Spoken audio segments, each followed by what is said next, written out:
Measure What Matters by Doerr, grounded in the original OKR philosophy developed by Andy Grove and applied at Google, Intel, and beyond. Before we begin, I need to make one thing clear. This is not content for passive listening. This is not something you consume and move on from. This is an actionable book summary for execution, designed for builders, leaders, and operators who are done confusing motion with progress. Everything you're about to hear is engineered to break passive thinking and install a value creator identity. You're not here to learn more ideas. You're here to change how you decide what matters, starting today. Listen like a builder. Pause when needed. Write things down. Because execution, not ideas, is the real competitive advantage. Picture this. It's Monday morning. Your calendar is full. Your inbox is overflowing.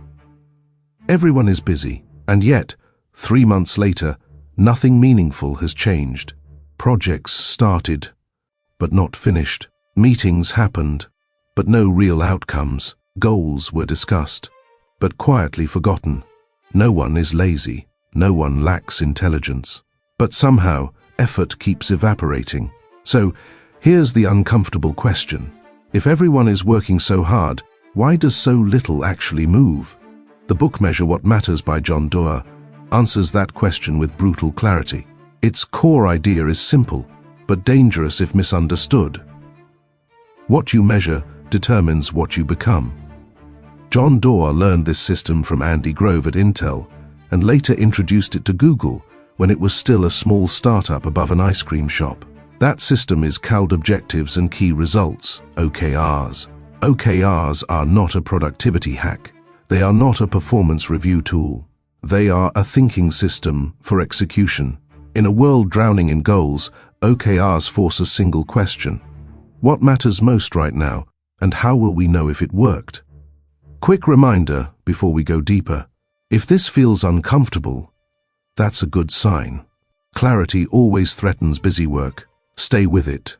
The core principles of this book. Principle 1. Focus creates power. If everything matters, nothing does. Andy Grove observed something most organizations refuse to admit. People don't fail because they aim too low.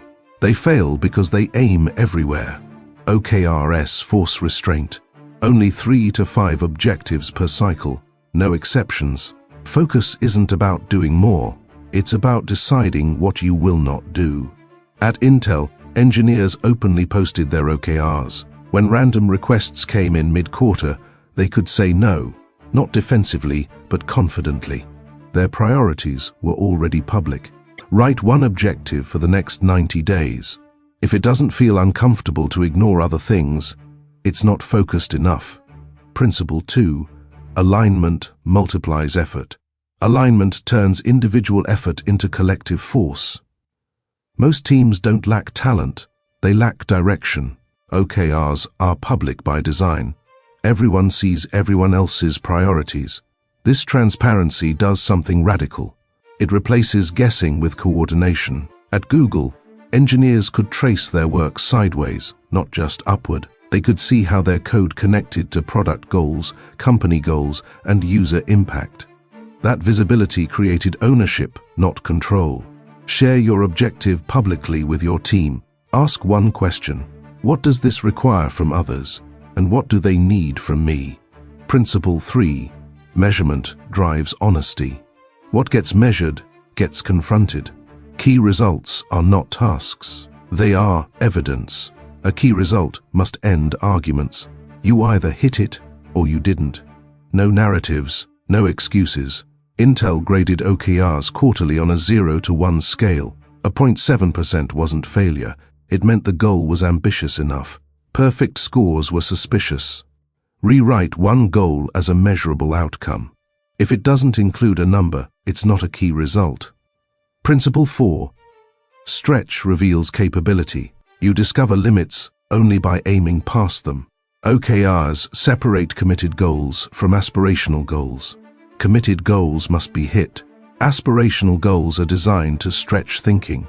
Failure here is not punished, it's analyzed. YouTube once set an audacious goal, 1 billion hours of watch time per day. It sounded absurd. It forced infrastructure innovation, recommendation breakthroughs, and entirely new thinking. They didn't hit it immediately, but the attempt changed what was possible. Set one goal that feels slightly unreasonable. If success is guaranteed, you aimed too low. Here's the OKR framework in its simplest form. First is defining the objective. What do we want to achieve? Then, what are the key results? How will we know we achieved it? That's it. But here's the discipline most people miss. Objectives inspire. Key results decide. OKRs are reviewed regularly, not annually. They are divorced from compensation. They are tools for learning, not weapons for judgment. Used correctly, OKRs replace vague ambition with operational clarity. Here are the common misunderstandings of this book. Misunderstanding 1. OKRs are task lists. No, tasks are inputs. Key results are outcomes. Misunderstanding 2. OKRs are top-down control. No, roughly half should be bottom-up to preserve ownership. Misunderstanding. 3. Missing a goal means failure. No, playing it safe is the real failure. OKRs are not about looking good, they are about getting better. Here's the truth measure. What matters quietly exposes. Most people don't need more motivation. They need better measurement.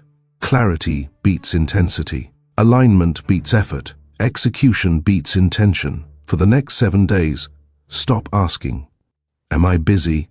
Start asking, "Is this measurable? And does it matter?" That question alone will change how you work.